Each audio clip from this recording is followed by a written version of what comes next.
Oi, pessoal, tudo bem?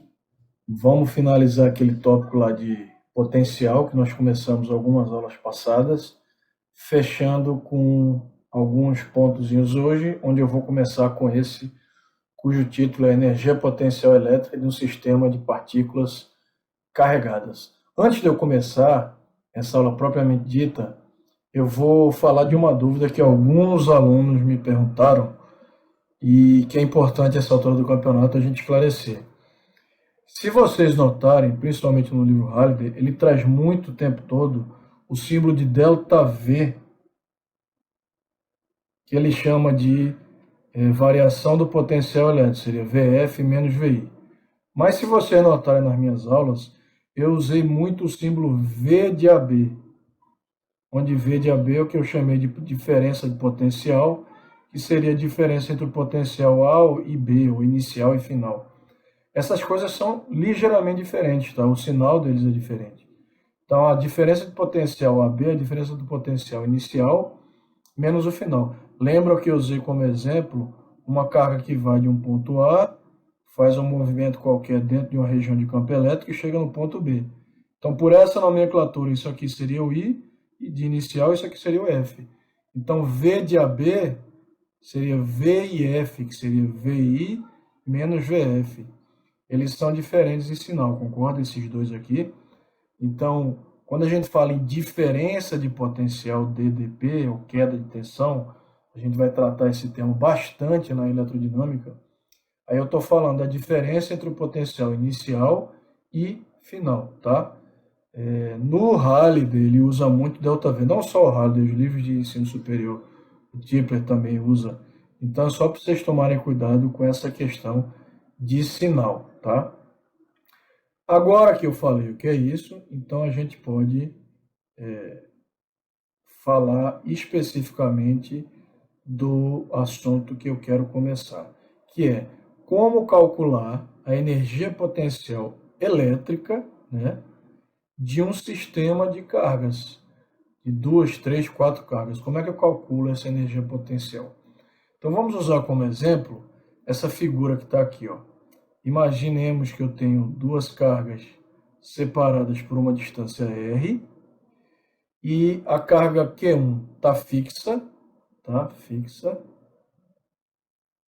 E a carga Q2, que é o meu objeto de exemplo, eu vou trazer ela do infinito. Então isso aqui é minha Q2.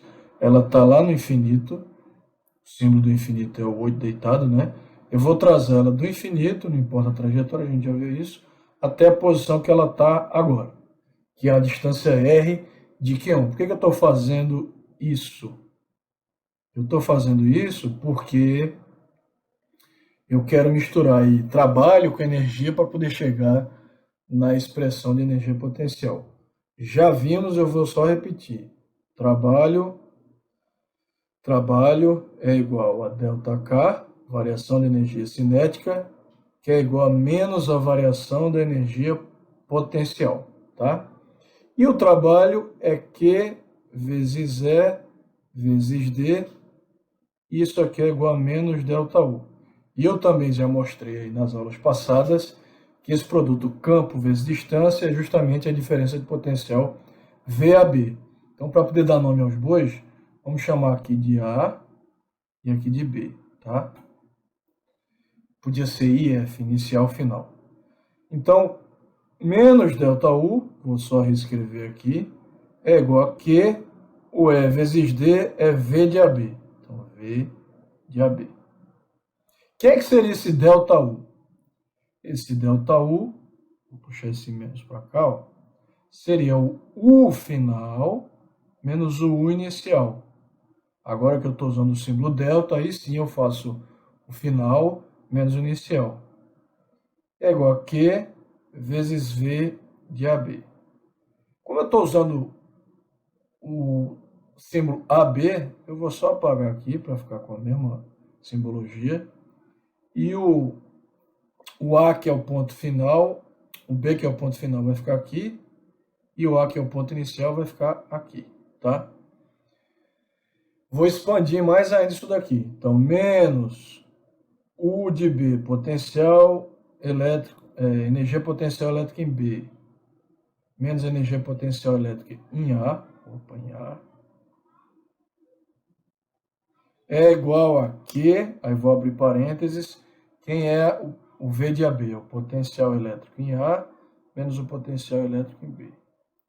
Vejam que o meu objeto de estudo aqui, quem eu vou trazer do infinito de A para B, é a carga Q2. Então, nesse ΔU aqui no começo, né, e nesse trabalho, esse é o trabalho realizado em cima da carga Q2. Ó. Então, eu vou trocar onde tiver Q por Q2, só para ficar com a nomenclatura correta, baseada nesse exemplo que eu estou trazendo para vocês. Em A carga Q2 está tão longe que a energia potencial elétrica dela é zero. Então, isso aqui vai para zero. E em A, ela está tão longe também que o potencial elétrico sentido por ela, por que eu digo sentido? Porque quem está criando esse potencial elétrico em A é a carga Q1, né? Não é a carga Q2. A carga não sente o próprio potencial, como a carga não sente o próprio campo elétrico. Então, em A, o potencial criado por Q1 também é zero, porque o potencial varia com a distância, né? Nós mostramos na aula passada. Então, esse potencial está tão longe que isso aqui também tende a zero. Aí eu chego nessa expressão aqui, ó, que diz o seguinte, olha que interessante. Ela diz que menos o B, ou seja, menos o potencial, a energia potencial elétrica no ponto B, que é onde a carga Q2 parou, né?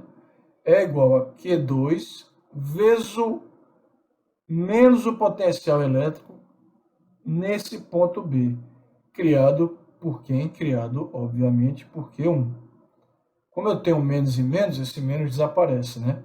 Então, esse potencial, essa energia potencial elétrica no ponto B, que é desse sistema de partículas, é igual a Q2 vezes o potencial criado em B pela carga Q1. E o potencial de uma partícula foi o assunto da aula anterior. Então, vai ser 1 sobre 4π ε0, a carga que cria o potencial no ponto B, que é Q1, pela distância entre L e o ponto B, que é R.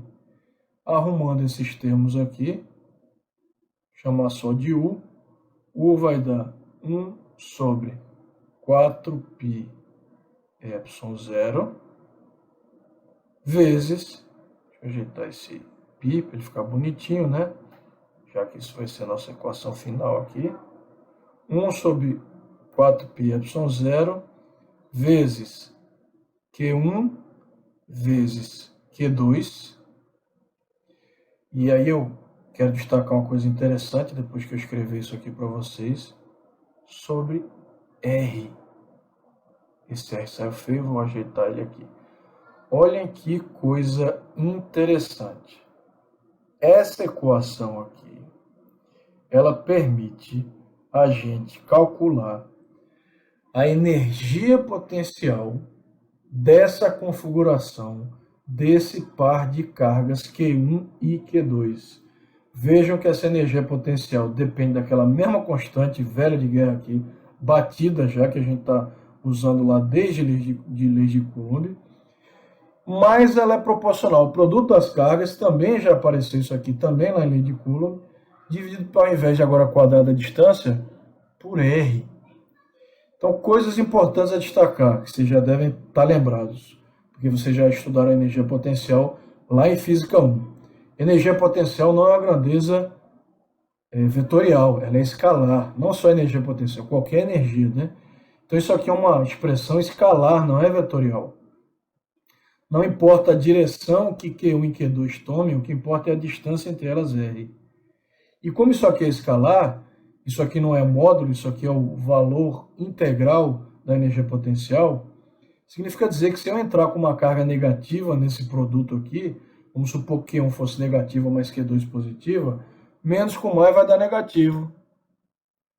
Eu vou ter uma energia potencial negativa, menos 100 joules.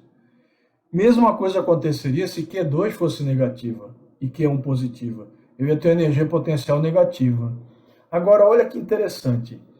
Se uma das duas cargas for negativa, mas a outra for positiva, a gente já viu isso, que uma carga positiva e com uma negativa, eu vou colocar um exemplo aqui na figura, ó, elas se atraem fisicamente. A força elétrica entre elas é de atração, é uma força atrativa, F. E quando eu tiver sempre uma positiva e uma negativa, nesse produto aqui, isso aqui vai dar um cara negativo. Isso é uma dica.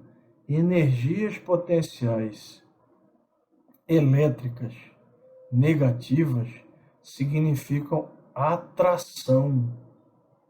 Porque isso sempre vai acontecer quando eu tiver um cara positivo ou negativo.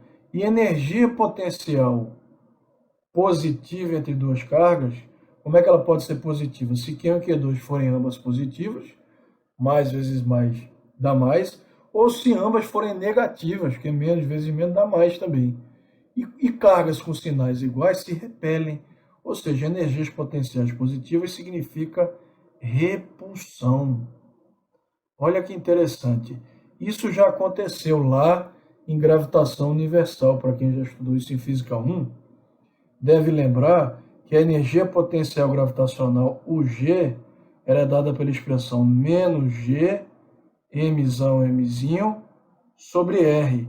Mzão, Mzinho eram as massas, R a distância, G era aquela constante da gravitação universal. Esse menos significa dizer que a energia potencial gravitacional ela tem a ver com uma força de atração. E gente, diferentemente da energia potencial elétrica, que representa forças que podem ser atrativas ou repulsivas, depende do sinal das cargas, a energia potencial gravitacional não.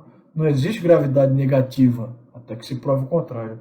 A gravidade, a energia gravitacional, a força gravitacional, aliás, ela é uma força atrativa. Por isso que a energia potencial gravitacional é sempre negativa. Engraçado que essas energias que representam potenciais em física, elas são muito interessantes a gente pensar sempre nisso quando eu lido com um sistema de partículas e pensar assim, se ela é negativa, significa atração, ligação. Se ela é positiva, ela significa repulsão. Isso também acontece lá em física moderna. Eu não vou falar disso agora, porque eu vou fugir do escopo aqui da aula, tá? Mas, isso é para um par de cargas, Q1 e Q2. Se eu tiver três cargas, Q1, Q2 e Q3, não importa o sinal delas agora. Como é que eu calculo a energia potencial elétrica dessa configuração de cargas? Como a expressão ela prevê, vou trocar o 1 sobre 4πε0 pelo K, ela prevê um par de cargas, né, para se calcular a energia potencial elétrica entre elas.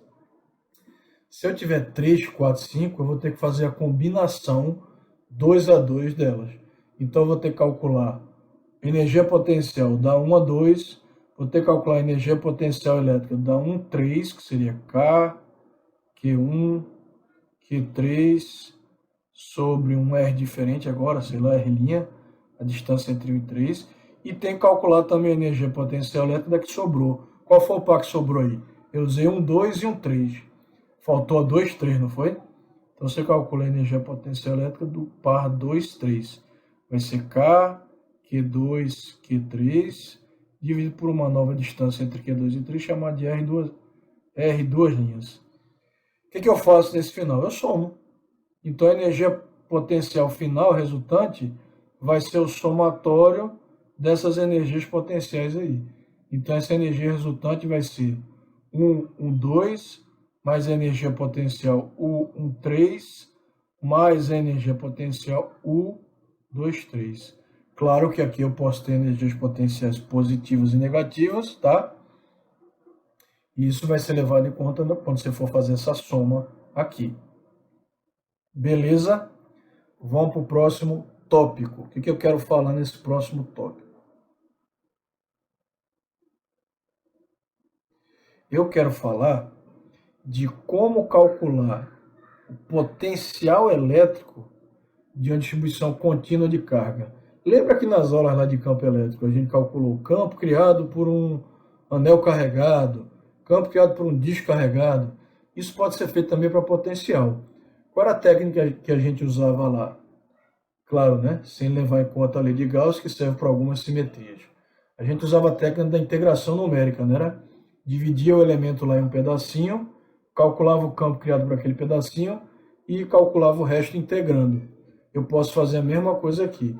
Então, imaginando que eu tenho uma distribuição contínua de carga, uma carga, por exemplo, distribuída num plano, eu posso sempre pegar o elemento de carga pequenininho aqui, dq, e calcular o potencial que esse elemento dq cria, chamado de dv, num ponto a uma distância r. E aí, obviamente, o meu v aqui, que é o potencial, vai ser μ1 sobre 4πε0, integral de dq sobre r. Né? Lembra que isso aqui é a expressão do potencial de uma partícula carregada, foi o assunto da aula passada. A diferença é que não tinha um diferencial, tinha só Q sobre R. Então, eu pego esse elementozinho, calculo a expressão para esse dq e integro esse dq ao longo de toda a superfície, ou linha, ou volume. E aí vai depender da configuração que eu tenho. Então, não é muito diferente do que eu fazia lá em campo elétrico. A vantagem é, eu estou lidando com um cara que é escalar, não é mais vetorial. E aí, nesse caso, essa integração muitas vezes se torna mais fácil, porque a direção do vetor lá no campo elétrico era um fator que podia ser um fator complicador, né? Aqui não tem mais esse problema. Então, se vocês olharem no exemplo lá do Halliday, o Halliday tem alguns exemplos resolvidos, explicadinhos, fazendo o potencial de um disco, de um anel, de uma linha carregada. Aí vocês vão ver que a lógica é sempre resolver essa integral aqui, tá?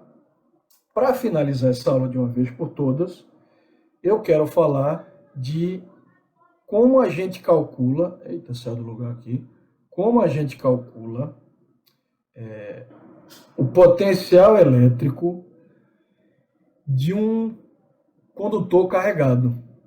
Lembre-se que nas aulas de campo elétrico, lei de Gauss, eu falei que se você tem um material condutor e você coloca uma carga Q nesse material condutor, toda essa carga Q vai ser distribuída na superfície externa desse condutor. Lembram disso? De modo que o campo elétrico interno é sempre zero. Mas se o campo é zero, será que o potencial também é zero? Isso é uma coisa que muita gente confunde.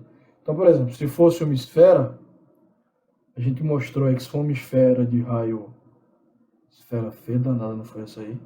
Deixa eu fazer uma esfera mais bonitinha aqui. Tá? Se for uma esfera, pronto, melhorou.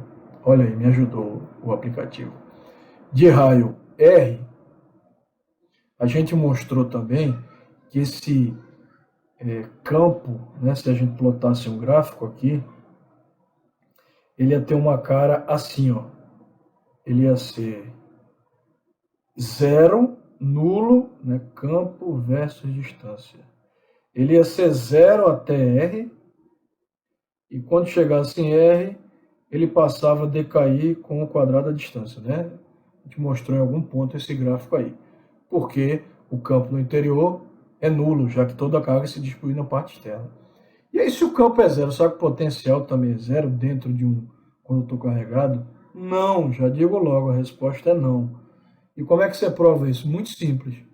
Umas equações aí que eu já usei na aula de hoje, eu usei nas aulas passadas. Eu mostrei que E vezes D, campo vezes distância, era V de AB. Não era isso? VA menos VB. Então, imagine que essa distância A e B estão aqui no interior desse condutor carregado. Estou colocando aqui A e B, tá? E a distância aqui é D. Ué, o campo no interior é zero. Então, esse termo aqui todinho vai para zero. V de AB deu zero. Então, quer dizer que se V de AB é zero, V também é zero? Não, porque quem é V de AB? V de AB é VA menos VB. Se VA menos VB é zero, então VA é igual a VB. Olha que coisa interessante. Em condutores carregados em equilíbrio eletrostático, né, quando as cargas já se equilibraram e estão em repouso e se localizam na superfície externa do corpo, O potencial interno é igual, é constante, ele não varia. Então, se eu fosse calcular o potencial de uma esfera carregada, levando em conta aquele teorema das cascas, né, como se toda a carga tivesse localizada no centro, e eu tomo uma distância aqui qualquer R do centro da esfera, esse potencial, pelo teorema das cascas, né, ele vai ser o K, a carga que tem nessa esfera, pela distância ao centro da esfera. Se você estiver na superfície da esfera, a distância ao centro é o R, é o raio da esfera. Então, V vai dar Q, K, Q sobre R. E se você estiver dentro da esfera, eu não acabei de dizer que o potencial no interior é constante, né? O VA é igual a VB. Se o VB for na extremidade, ele já foi dado por KQ sobre R. Então, o VA no ponto interno ali também vai ser igual a VB, então também vai ser dado por KQ sobre R. Como R é o raio, ele é constante e não varia, isso aqui é um valor constante. Não confunda R com R. R é a distância qualquer, que varia, que cresce. R é o raio da esfera. Então, se eu plotar um gráfico de potencial versus distância R para a esfera de raio R, esse potencial é constante em todo o interior da esfera, e depois que eu passo da esfera, ele começa a cair com R. Né? Ele cai lá como hipérbole equilátera, cai com o inverso de R. A gente já discutiu isso aí também. Minha mão está ruim, não tá? Desculpa aí, viu, gente? Tem dia que a mão da gente tá mais tremida que o normal. Hoje ela tá, né? Então tá aí. Esse é o esboço do gráfico. Comparem esse gráfico, onde o potencial interno é constante, dado por KQ, né? KQ sobre R, com esse gráfico de campo elétrico, que mostra que o potencial, sai daqui, que mostra que o potencial no interior é nulo, tá? Então não caiam nessa casca de banana. Próximo passo, gente, é revisar as aulas e resolver os exercícios aí do livro para a gente tirar as dúvidas e discutir. Tá bom? Foi um prazer mais uma vez e valeu!